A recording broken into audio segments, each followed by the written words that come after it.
Kembali lagi dengan saya Wiradharma Hareva di acara Buka-Bukaan. Hari ini kita akan bicara terkait dengan hukum. Ya. Jadi dengan adanya kali ini ada sesuatu yang lagi rame, yang lagi sedang viral adalah penyiraman terkait dengan aktivis. Kita akan bahas terkait dengan bagaimana perlindungan hukumnya. Hari ini kita telah kedatangan tamu yang memang spesial untuk berbicara hukum pada sore hari ini. Bang Afon, selamat sore. Selamat sore. Apa kabar, Bang? Baik, alhamdulillah. Lancar ya? Puasa lancar? Salah lancar. Alhamdulillah. Jadi gini, Bang. Hari ini kita akan mendiskusikan terkait dengan berbicara masalah hukum dan keadilan. Ya. Kemarin kita mendengar bahwa ada salah seorang aktivis yang dari Kontras yang mengalami kekerasan yang disiram air keras oleh orang tak dikenal. Nah, ini gimana ini menurut pandangan Abang tentang penyiraman seperti itu? Ya, pertama-tama saya mengucapkan sangat concern ya, atau dalam artian sangat kecewa terkait dengan adanya pengulangan bentuk kekerasan kepada aktivis gitu, atau secara umum adalah human rights defender atau pembela hak asasi manusia. Nah, pembela hak asasi manusia ini sebenarnya kan sangat luas ya, bahkan juga kepolisian dan kemudian juga PNS itu juga termasuk dari kategori human rights defender gitu. Jadi sepanjang orang-orang yang bersinggungan untuk penegakan pemenuhan hak asasi manusia, baik itu dalam konteks hak sipil politik maupun hak ekonomi sosial budaya, itu adalah human rights defender. Nah, pengulangan ini terjadi lagi setelah adanya penyiraman air keras kepada Novel Baswedan, kan gitu kan. Yang dulu itu juga sangat terkenal dengan kasusnya peracunan kepada Munir Said Taib. Berarti ini kasus bukan baru ya, ini udah sering ya. Jadi apakah memang ada penyelesaian sampai tuntas atau bagaimana sih menurut Abang yang selama ini? Nah, sepertinya kalau semisalnya kita merunut dari ke belakang, itu kan perkara Munir sampai sekarang juga tidak tuntas ya. Tidak tuntas ya. Gitu ya.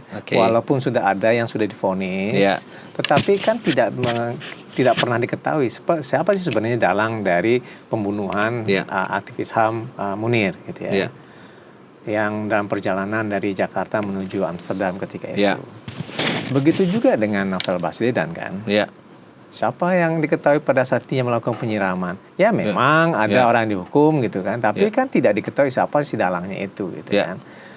Nah, kemudian juga menjelang yang terjadi kepada si Andre Yunus gitu ya.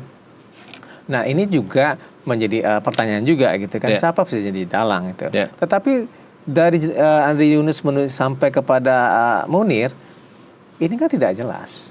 Dan kemudian juga banyak sebenarnya aktivis-aktivis sosial itu juga mengalami kekerasan ya. Nah, kekerasan ini tidak hanya berbentuk fisik, tapi juga secara verbal. Dan saya yakin juga teman-teman di sini juga pernah merasakan itu gitu kan. Karena kan terminologi kekerasan itu sebenarnya baik verbal maupun fisik, bahkan juga nggak salah tuh ada juga teman-teman media itu yang pernah mengalami gitu kan, bahwa mobilnya dibobol gitu kan. Betul. Dan kemudian juga kemarin ini ada direktur dari Imparsial itu kaca mobilnya juga dipecahin gitu-gitu ya.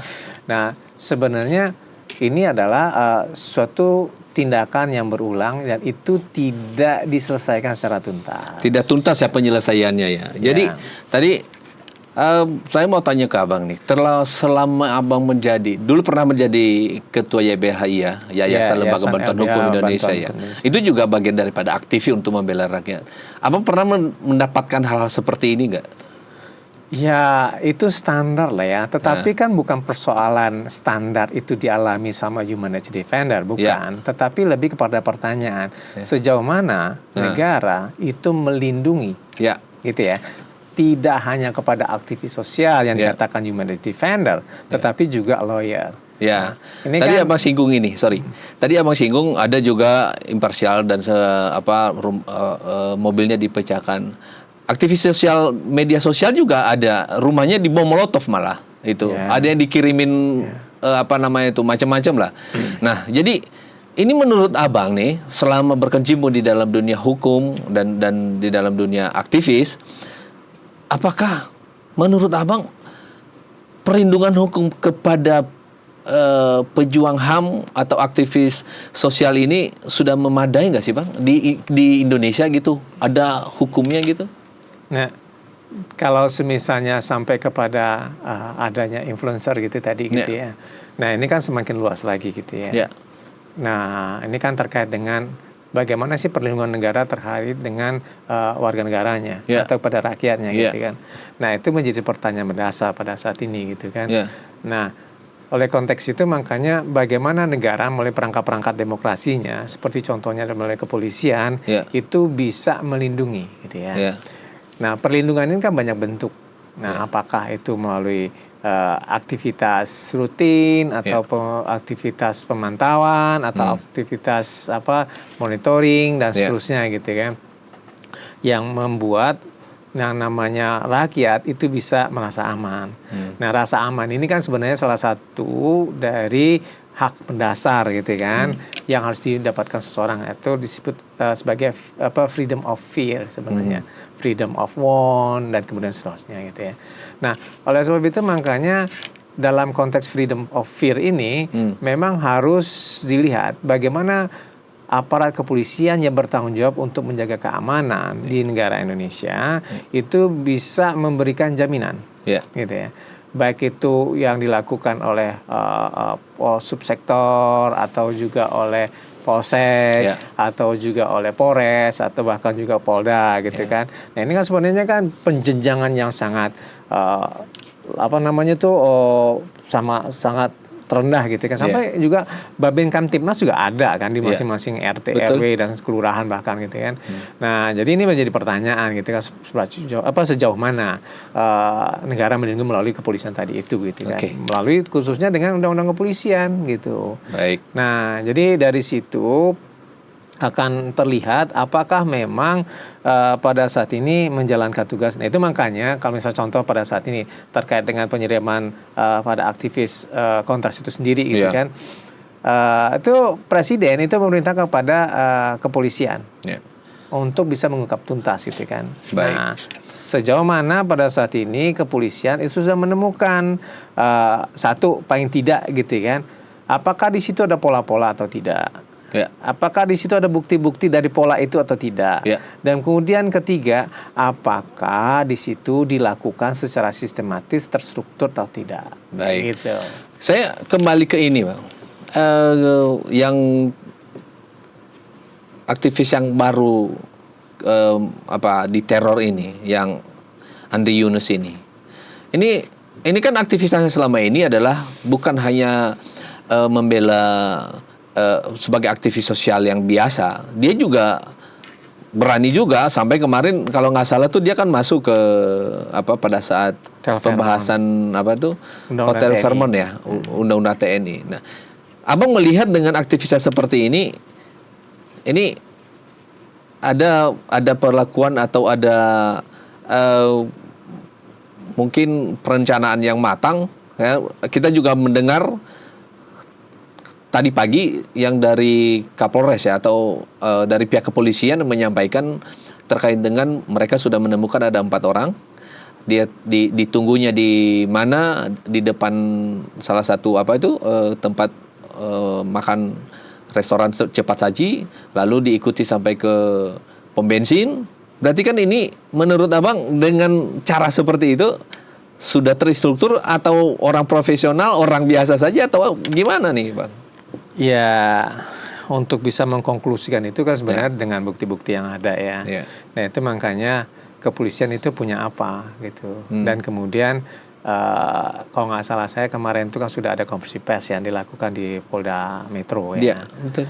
Nah, jadi memang di situ ada pengumpulan dari CCTV gitu. Nah, di situ kan ada beberapa kumpulan dari hasil pemantauan itu ya, hasil CCTV. Si A melakukan apa? Ya. Saya contohnya melakukan komunikasi. Ya. Si B melakukan pengawasan. Ya. Dan kemudian si C melakukan tindakan atau eksekusi gitu. Nah, apabila itu benar ada, gitu ya. Dan itu didasarkan dengan adanya scientific crime investigation gitu ya.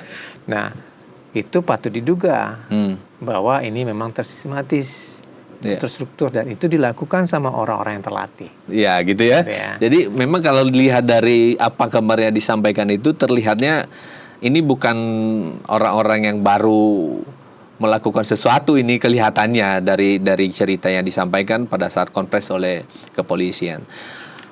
Lanjut Bang, terkait dengan ini tadi kan kita sudah udah singgung terkait dengan dari Munir saja sampai sekarang tidak tuntas juga. Novel Baswedan ada ditangkap tapi tidak tuntas. Yang pengen kita itu adalah dalangnya sebenarnya, ya. Jadi itu tidak dilakukan ya, belum ada. Atau memang sengaja tidak dilakukan, atau kalau kita bilang tadi Abang tersampaikan bahwa kepolisian itu sudah punya semuanya. Data-data itu mereka bisa cari. Ini apakah suatu pembiaran atau apa ini? Kalau Abang lihat dari sisi hukumnya. Ya, itu kenapa tidak sampai tuntas gitu? Ya, itu pertanyaannya. Kan begini, negara itu punya infrastruktur. Betul. Kan gitu ya. Banyak infrastrukturnya gitu. Salah satu tadi saya sebutkan soal adanya CCTV. Kan punya negara itu. Ya, betul. Yang sebenarnya CCTV juga jadi perdebatan. Apakah memang boleh melakukan pengawasan kepada aktivitas sosial masyarakat? Karena kan yang namanya CCTV itu kan mengawasi dari pergerakan-pergerakan orang. Nah, itu kan terkait dengan data pribadi sebenarnya. Tapi dalam konteks negara itu memang diperbolehkan jadinya. Tapi dalam kendali yang spesifik gitu. Nah, itu merupakan infrastruktur. Dan kemudian apalagi infrastruktur? Di situ ada namanya perangkat-perangkat kepolisian. Itu juga infrastruktur gitu kan. Nah, sekarang pertanyaannya, kenapa pada saat ini dari beberapa perkara-perkara kekerasan yang terjadi kepada aktivis, tidak hanya aktivis sih sebenarnya, kepada masyarakat lah. Nah, itu kenapa kok tidak maksimal gitu ya? Sementara untuk kejadian-kejadian yang lain gitu kan, mungkin ini ada bercanda-bercandaan gitu kan, kalau misalnya ada kejadian yang berkaitan dengan negara, itu kenapa cepat gitu kan. Tapi kalau misalnya begini kok begitu lambat gitu ya. Nah, kalau warga negaranya ya. Ini kan jadi pertanyaan sosial, pertanyaan mendasar gitu ya. Nah, sekarang kita bisa melihat gitu ya, Munir gitu ya. Ada orang sudah dipidana gitu ya.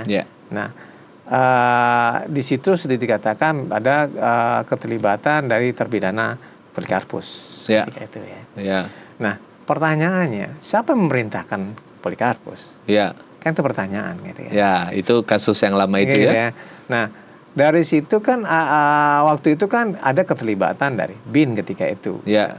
Nah, apakah memang dalam konteks itu bisa menjangkau ke sana, atau dalam artian bagaimana infrastruktur negara ini mampu dan mau kan gitu jadinya ya, mampu dan mau untuk bisa menelisik sehingga di situ ditemukan dugaan keterlibatan dari orang-orang yang memberikan perintah atau memiliki rantai komando atau istilahnya chains of command. Berarti gitu. Ini kembali kepada kemauan negara ya untuk melakukan itu sampai tuntas. Sebenarnya dia mampu gitu ya? Iya, kita harus melihat juga di dalam, ini kan baru satu kasus nih, Munir gitu ya. Begitu juga novel. Gitu. Kalau Munir itu sampai ada namanya TPF, itu kan tim pencari fakta. Sampai gitu betul. Ya. Nah, kalau misalnya Novel Baswedan gitu ya. Nah, ini kan juga gitu kan, ada juga tim pencari fakta juga ketika mereka itu. Ada dibuat lah begitu ya. Tapi kan tetap aja menurut Abang tadi kan, memang kita juga bisa melihat, masyarakat juga bisa melihat bahwa sebenarnya tidak tuntas-tuntas banget gitu loh. Ya, jadi kembali kepada kemauan daripada negara untuk menyelesaikan sebenarnya. Ya. Menurut Abang bagaimana? kalau misalnya dicirikan kemauan ya kelihatan kemauan itu, makanya Presiden memerintahkan kepada Kapolri untuk untuk tuntas gitu kan. Tetapi sejauh mana pengkhususan itu akan dilakukan secara tuntas? Kan gitu pertanyaannya lagi gitu kan. Nah, ini bisa dilihat gitu kan. Ada hal yang aneh sih menurut saya gitu ya. Kenapa sekarang juga ada namanya wajah secara AI gitu kan. Ini akan membuat secara semakin jelas atau membuat semakin tidak jelas. Absurd, semakin gak jelas. Kan gitu kan. Karena apa? Karena ketika ini dibuat menjadi AI gitu kan. Ini kan kita bisa melihat apakah memang benar orang ini atau tidak. Kan gitu. Atau tidak orang seperti ini gitu kan. Nah, tapi menurut Abang nih, ini ada AI yang dibuat, apakah ini kesengajaan dari pihak-pihak tertentu untuk membuat menjadi rancu dalam mencari pelakunya atau bagaimana? Kalau sengaja membuat iya, tetapi pertanyaannya tujuannya apa saya tidak tahu gitu kan. Tujuannya nggak tahu. Kalau semisalnya dikatakan mengaburkan mungkin ingin mengaburkan, ya kita nggak tahu gitu kan. Tapi yang jelas pada saat ini adalah itu dilakukan secara sengaja. Karena itu kan bukan dilakukan sama aparat yang berwenang kan. Nah, kemudian juga di situ memang ada, di situ memang sengaja mau dibuat gitu kan. Tapi tujuannya apakah ingin memperjelas atau memperkabur itu nggak jelas. Karena dalam konteks begini, sesuatu hal kalau misalnya itu menjadi kabur, itu pasti perbuatan bukanlah penjahat-penjahat kere. Kan gitu kan. Baik. Nah, itu yang perlu ditelisik lagi gitu kan oleh aparat keamanan, dalam hal ini ada kepolisian gitu kan. Ini sebenarnya apa? Ini dengan bukti-bukti yang ada. Nah, ini kan akan ditentukan. Oh, ternyata ini memang kuat dilakukan sama orang-orang terlatih. Kan begitu kan? Ini kan harus ada bukti-bukti yang kuat dulu sehingga ada kesimpulan, oh ini terlatih gitu kan. Dan kemudian setelah itu ini motifnya apa gitu kan? Karena ini banyak hal pada saat ini ya yang bisa diduga gitu kan. Karena gini juga, Andri Yunus ini tadi kan dikatakan dia pernah ke Fairmont menghentikan proses rapat RUU TNI yang dilakukan oleh anggota DPR RI gitu. Komisi 1 ketika itu ya. Dan kemudian juga dia juga aktif melakukan uji formil terhadap undang-undang TNI. Kemudian dia juga aktif di dalam melakukan uji material terhadap undang-undang TNI gitu kan. Nah, ini apakah ada motif atau tidak kita nggak tahu. Tapi yang jelas pada saat ini adalah ini yang harus dicari tahu, gitu ya. Apakah ini memang berkaitan atau tidak? Kalau misalnya ada kaitan, kira-kira buktinya apa sehingga di situ aparat keamanan, aparat kepolisian bisa menentukan, oh ini loh ternyata hipotesisnya untuk bisa mereka bawa kepada proses penyidikan dan kemudian ditentukan, oh inilah pelakunya. Tapi kalau misalnya pada saat ini tidak maksimal, kan ada kemauan, tapi tidak maksimal, ternyata hanya orang-orang yang sebenarnya menjadi orang-orang lapis kedua dan ketiga, bukan kepada orang-orang lapis pertama. Sementara yang diharapkan itu adalah orang yang memerintahkan, tujuannya apa? Yang memberikan perintah, gitu. Apa tujuannya gitu ya? Itu harus kelihatan, rantai komandonya seperti apa, gitu. Gitu ya. Dengan kejadian-kejadian rentetan seperti ini, ya bukan hanya kepada aktivis yang yang seperti Andi Yunus ini, aktivis influencer yang suka mengkritik pun banyak juga mendapatkan teror. Bagaimana menurut pandangan Abang secara hukum yang terkait dengan perlindungan apa yang telah dilakukan negara untuk para aktivis ini atau human right defender ini? Khususnya yang terjadi saat ini kepada si Andi Yunus ini. Menurut Abang seperti apa pandangannya? Jadi gini, kalau terkait dengan Andri Yunus, dia sebenarnya ada dua persinggungan sebenarnya. Persinggungan pertama itu dia sebagai aktivis sosial atau aktivis hak asasi manusia gitu ya. Nah, itu ada namanya Human Rights Defender Declaration gitu. Di dalam pasal 12-nya itu memang dinyatakan ada kewajiban negara untuk melindungi agar dalam pelaksanaan tugas-tugasnya dia itu tidak terhambat gitu. Nah, tapi kan persoalannya. Jadi dalam undang-undang itu sebenarnya ada dia mengharuskan negara apa? Itu deklarasi. Deklarasi dari UN. Okay. Nah, tapi itu kan baru dalam standar deklarasi. Gitu apakah itu sudah diratifikasi oleh negara atau? Dia harus dinaikkan dulu menjadi konvensi nanti, gitu kan. Setelah dinaikkan menjadi konvensi dan di banyak negara itu meratifikasi, dia menjadi konvensi nantinya. Baik. Itu perjanjian internasional dan itu harus dilakukan perjanjian negara, disetujui oleh DPR RI, gitu ya. Indonesia sudah melakukan itu belum? Dia baru deklarasi, jadi belum. Gitu ya. Belum ya. Nah, jadi yang ada pada saat ini baru Komnas HAM. Itu memang ada peraturan internalnya. Itu tidak boleh itu Komnas HAM itu diinterfere, diganggu dalam pelaksanaan tugas-tugasnya. Gitu. Nah, itu yang pertama terkait dengan perlindungan pada aktivis HAM. Gitu ya. Andri ini juga seorang lawyer sebenarnya. Nah, kebetulan juga saya ini kan sebagai ketua bidang pembelian profesi di Peradi. Gitu ya. Nah, apakah dia dalam menjalankan aktivitas dalam undang-undang bantuan hukum sebenarnya ini juga bersinggungan. Dia menjalankan aktivitas bantuan hukum, dalam hal ini adalah mengadvokasi, gitu ya. Dan kemudian juga menjalankan kegiatan-kegiatan profesional dia sebagai lawyer, gitu kan. Ini terlanggar atau tidak? Terkait dengan undang-undang bantuan hukum, memang sebenarnya ada juga perlindungan hukum di sana, gitu ya. Nah, bagaimana seorang pemberi bantuan advokat dari organisasi bantuan hukum itu bisa dilindungi dalam menjalankan tugas-tugasnya dia. Gitu. Ya. Nah, begitu juga dengan undang-undang advokat. Nah, tetapi memang ada kelemahan di dalam undang-undang advokat bahwa itu kan relasinya antara klien dengan si lawyer, gitu kan.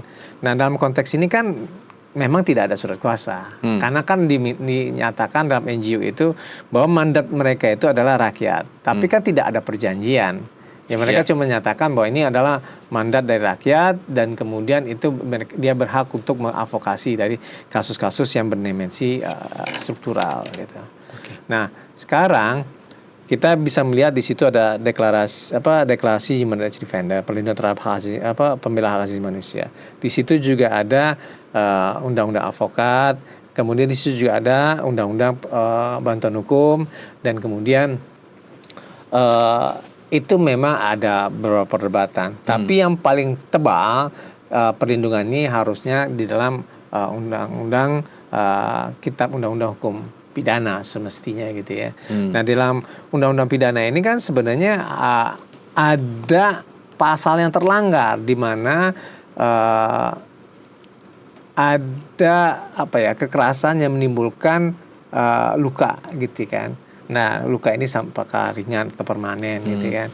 Nah, ini menurut saya menjadi suatu hal yang bisa dikenakan kepada orang yang melakukan itu. Nah, tapi memang dalam kerangka-kerangka perlindungan ada 3 tadi ditambah dengan undang-undang hak asasi manusia. Di situ jelas bahwa ketika ada orang yang memperjuangkan terhadap pemenuhan hak asasi manusia tidak boleh dilanggar, gitu. Nah, jadi inilah bentuk-bentuk perlindungan negara kepada pembela hak asasi manusia yang juga sekaligus sebagai lawyer, kemudian juga sebagai warga negara. Itu kira-kira. Tapi tadi Abang sampaikan bahwa memang ada kekurangan sebenarnya di dalam perlindungan itu. Saran Abang untuk kekurangan itu kepada pembuat undang-undang atau pemerintah seperti apa? Ya, memang harus ada undang-undang secara khusus ya. Secara khusus ya. Kalau tadi yang Abang sebutkan bahwa ada perjanjian internasional itu? Ya, itu kan baru deklarasi. Dideklarasikan. Nah, apakah udah bisa dibuat sebenarnya diratifikasi untuk bisa menjadi ini oleh Indonesia? Ya, kalau misalnya kita tidak perlu menunggu adanya deklarasi dan kemudian menjadi konvensi, gitu kan. Ya, buat aja undang-undang terkait dengan perlindungan pembela hak asasi manusia. Sebenarnya dulu, kalau nggak salah saya, atau mungkin pernah diajukan ya, udah ada inisiatif untuk mengesahkan atau membahas lah ya undang-undang tentang pembela hak asasi manusia. Waktu itu kalau nggak salah saya itu teman-teman NGO di sektor lingkungan hidup, karena sangat banyak sekali aktivis-aktivis sosial itu yang dikriminalisasi. oleh kepolisian ketika itu gitu ya. Nah, terkait dengan advokasi yang mereka lakukan tidak saja kepada aktivis lingkungan tetapi juga aktivis anti korupsi ya. Di mana kriminalisasi ini itu terjadi karena upaya-upaya untuk melindungi rakyat gitu. Nah, jadi bagaimana undang-undang ini menjadi alasan pembenar bahwa ketika ada rakyat yang didampingi oleh NGO itu tidak serta-merta untuk dipidanakan atau istilahnya itu pemindahan yang dipaksakan gitu. Sebenarnya kalau semisalnya ada seorang aktivis sosial gitu kan atau mungkin juga media gitu ya, jurnalis ketika dihambat dalam mendapatkan berita itu sebenarnya salah satu bentuk obstruction of justice, menghalang-halangi gitu, menghalang-halangi.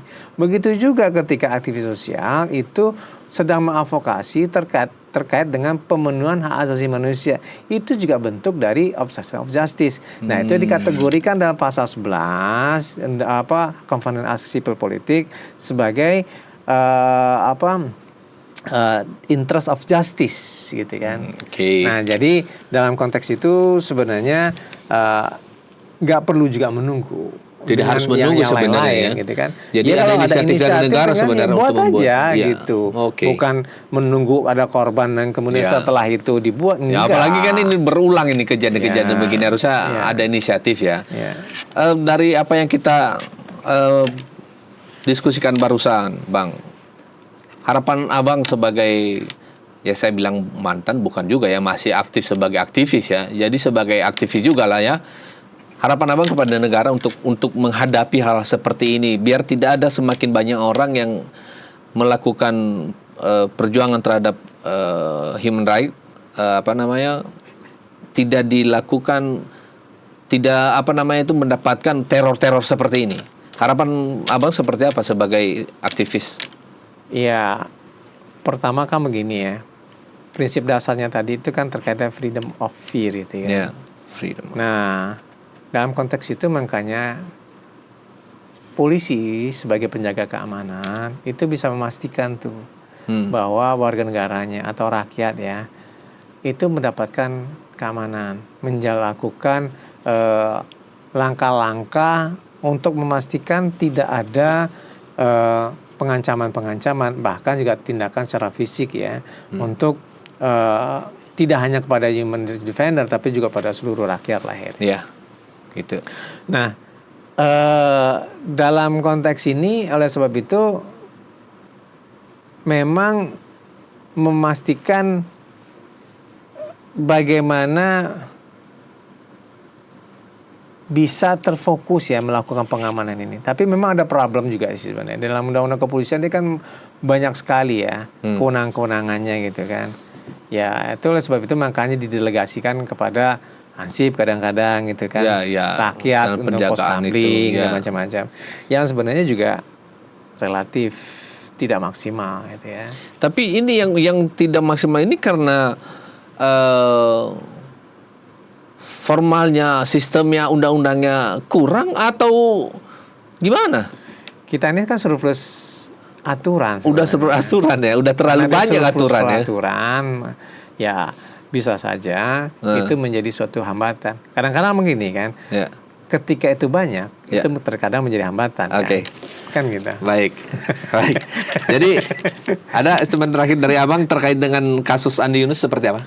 Ya, kalau misalnya menurut saya pada saat ini, saya yakin bahwa aparat kepolisian dan kemudian juga ada keinginan untuk melakukan joint investigation gitu kan antara kepolisian dengan civil society gitu ya. Nah, harus segera ditemukan bukti-bukti. Apalagi kan sudah ada CCTV udah di mana-mana. Ya. Sudah ada rekaman-rekaman yang didapatkan gitu ya. Betul. Nah, sebab itu makanya dapat segera mungkin untuk menemukan pelakunya dan kemudian juga mencari siapa intellectual leadernya gitu ya, intelektualnya. Nah, dari situ sebenarnya sangat dikejar ya dengan waktu, karena golden momentnya itu 24 jam. Ya, itu di situ ya. Ini udah agak terlambat sebenarnya. Nah, oleh sebab itu makanya kita percayalah dengan kepolisian ya untuk bisa mengungkap ini semua. Ya. Dan bahkan juga tidak hanya presiden loh yang mendukung untuk pengungkapan ini, DPR RI juga gitu kan. Ya. Jadi oleh sebab itu makanya kepercayaan yang diberikan oleh presiden dan kemudian juga permintaan dari Komisi 3 DPR RI gitu kan, dan harapan dari seluruh rakyat untuk segera dibongkar, itu merupakan modal besar bagi kepolisian untuk segera menemukan dari pelakunya, bahkan juga otak pelakunya. Itu kira-kira. Baik, terima kasih pendapatnya, diskusinya sore ini, Abang Alfon. Ngomong-ngomong, saya lupa tadi di awal. Selamat ya, udah jadi dokter sekarang. Jadi, terima kasih sudah meluangkan waktu untuk membagi ilmu kepada kita. Terima kasih banyak, dan terima kasih sudah menonton podcast kami dalam Buka-bukaan, bicara dengan hukum dan keadilan. Sampai ketemu di lain waktu. Terima kasih.